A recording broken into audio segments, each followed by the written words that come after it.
Being exposed is the most crucial thing any person can endure, yet history shows that for centuries, human suffering itself became entertainment. Long before the world of social media or reality TV, crowds actually paid to watch people who looked different. Even children are put on display just because of how they were born.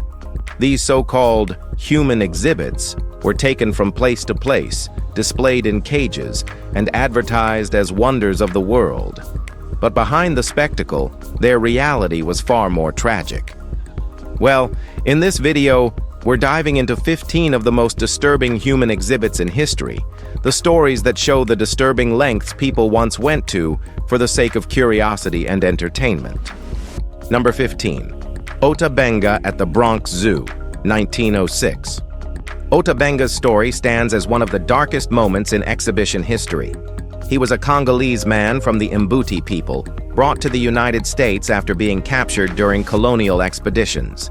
In 1906, his life took a horrific turn when he was displayed at the Bronx Zoo inside the monkey house, alongside an orangutan. A sign labeled him the missing link, as if he were a living proof of evolution's cruel joke. Born around 1883 in the Congo, Ota's presence drew massive crowds, but also public outrage, especially from black ministers and human rights advocates. Under pressure, the zoo eventually released him, but his dignity had already been stripped away. Struggling to rebuild a life in a world that saw him as a curiosity, Ota faced unbearable isolation. In 1916, at just 32, he ended his own life, a tragic symbol of how dehumanizing curiosity once became entertainment. Number 14. Saartjie Baartman, the Hottentot Venus. Saartjie Baartman's life is one of the most haunting examples of human exploitation disguised as curiosity.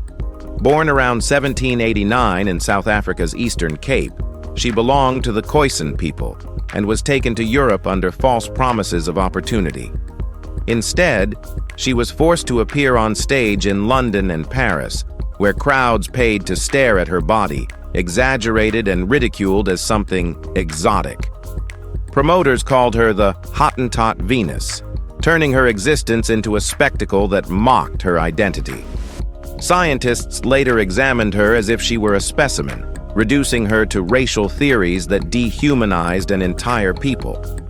Even after her death in 1815, her body was dissected, and her remains were displayed in a Paris museum until 1974.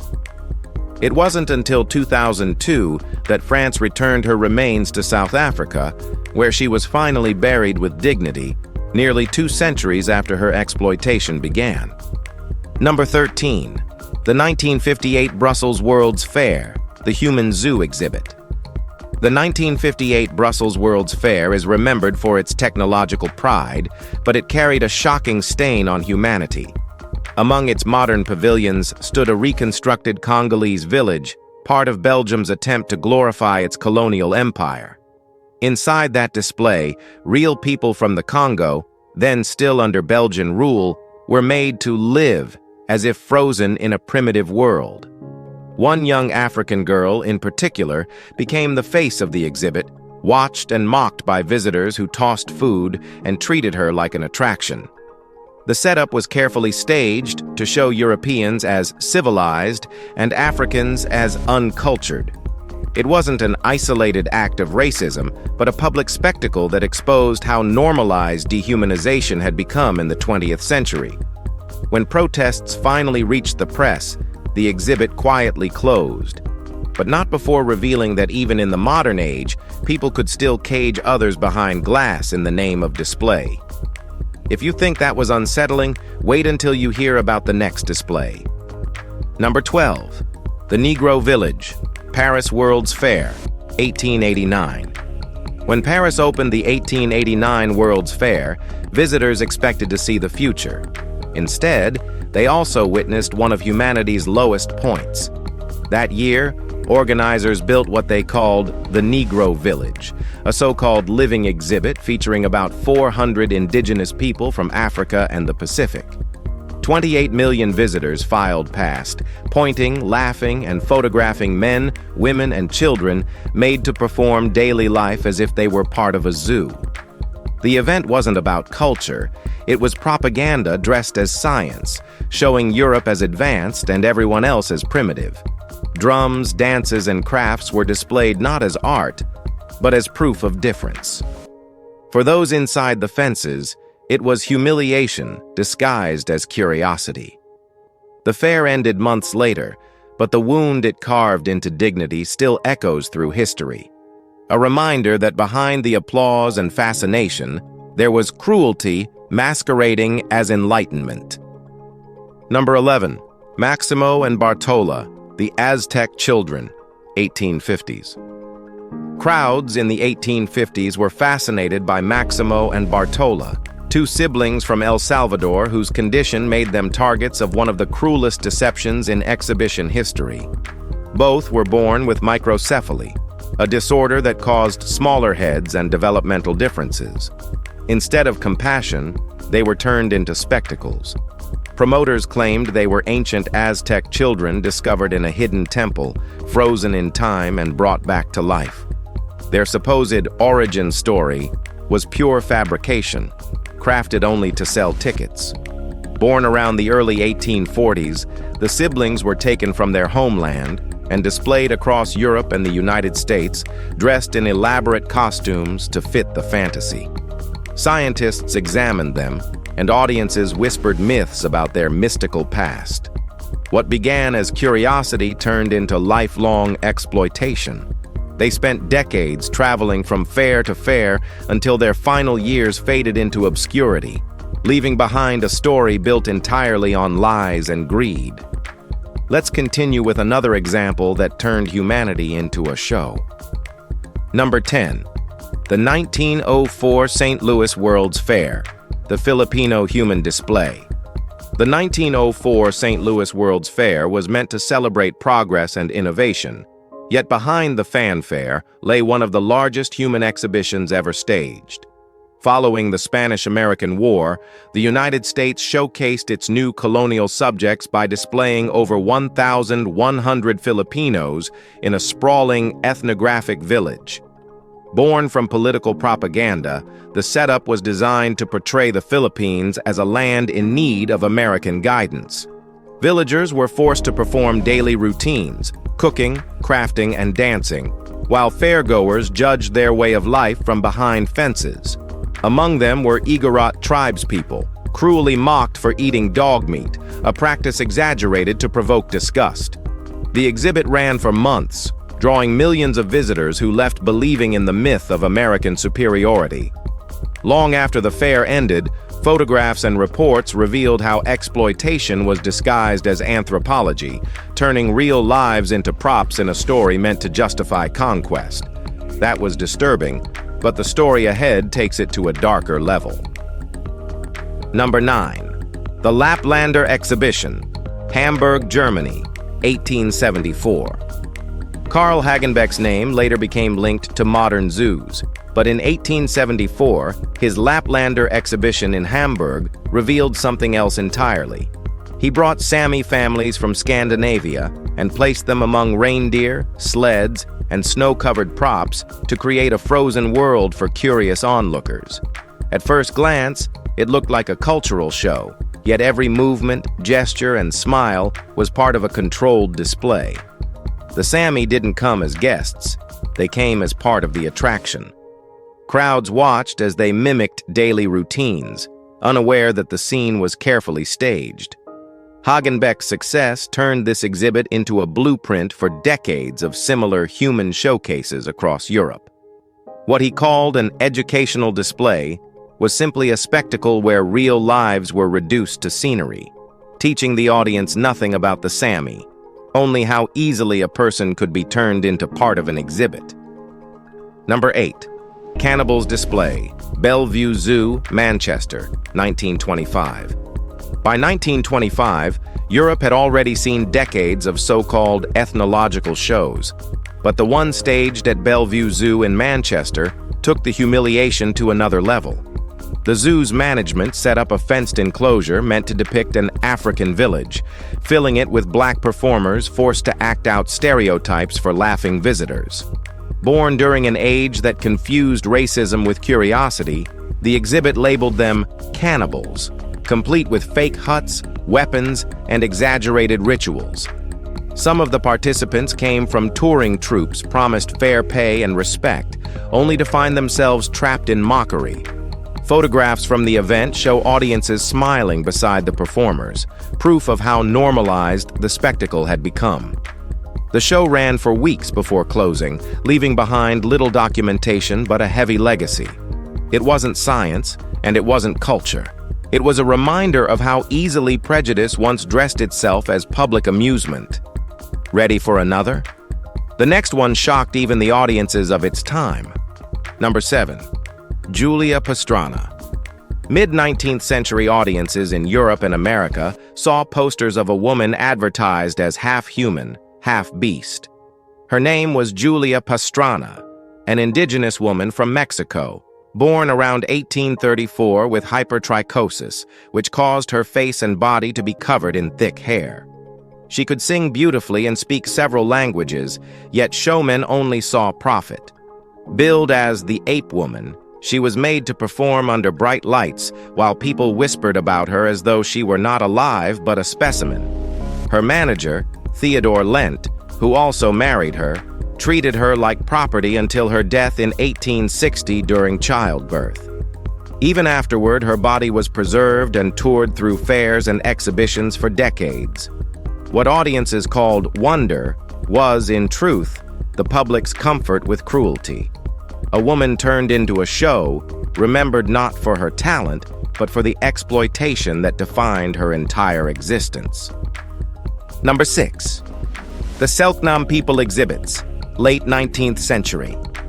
In the late 1800s, explorers and traders from Europe reached the remote lands of Patagonia and saw the Selknam people not as a culture to understand, but as a curiosity to sell. Entire families were seized and shipped across the ocean to be displayed in exhibitions throughout Germany, France, and Belgium. Dressed in animal skins and armed with handmade bows, they were ordered to perform as primitive hunters before massive crowds. Most had never known winter outside their homeland. The freezing European climate and starvation soon took many lives. Organizers claimed it was education, calling these shows anthropological displays, but they were nothing more than traveling cages filled with human suffering. Few ever made it back home. The Selknam were nearly wiped out within decades, victims of colonization and exploitation disguised as science. Their story remains one of the most devastating examples of how greed reduced an entire people to an exhibit. Number 5. Angelo Soliman's Post-Mortem Display, 1796. Angelo Soliman lived in Vienna as a respected scholar, soldier, and Freemason. Born in the early 1720s in Africa, he was taken to Europe as a child and eventually gained recognition for his intelligence and diplomacy. Yet when he died in 1796, the respect he earned vanished instantly. Instead of being buried with dignity, his body was skinned, stuffed, and placed in Vienna's natural history cabinet beside exotic animals. Curators dressed him in beads and feathers to present him as a specimen of his race. Visitors came to see the display for decades, unaware that the man behind the glass had once been a member of Vienna's intellectual elite. Only in the mid-1800s was the exhibit finally removed, though by then his body had already been lost to fire. What survived was not a corpse, but a brutal example of how even education once confused dehumanization for curiosity. Number 4. The Congolese Village, Brussels International Exposition, 1897. The 1897 exposition in Brussels was designed to glorify Belgium's empire, but one section revealed the cruelty behind that pride. King Leopold II ordered the creation of a Congolese village near his royal palace in Tervuren, where 267 people from the Congo Free State were brought and placed inside a fenced compound built to resemble their homeland. Visitors stared as they ate, slept, and worked under constant supervision. These men, women, and children were not there by choice. They were part of Leopold's campaign to justify his rule over the Congo. The event attracted millions, each looking through barriers at a scene arranged to present Africa as uncivilized and in need of control. The weather was harsh, food was limited, and 7 of those who displayed died before the fair even ended. Behind all the music and applause, the exhibit stood as living evidence of how the empire turned humanity into an exhibition. Keep watching. The next exhibit redefined exploitation itself. Number 3. The British Empire Exhibition, Wembley, London, 1924.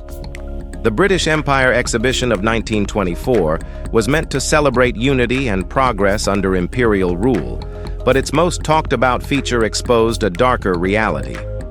Organizers built native villages across the Wembley grounds and filled them with 273 people brought from colonies including India, Africa, and the Caribbean.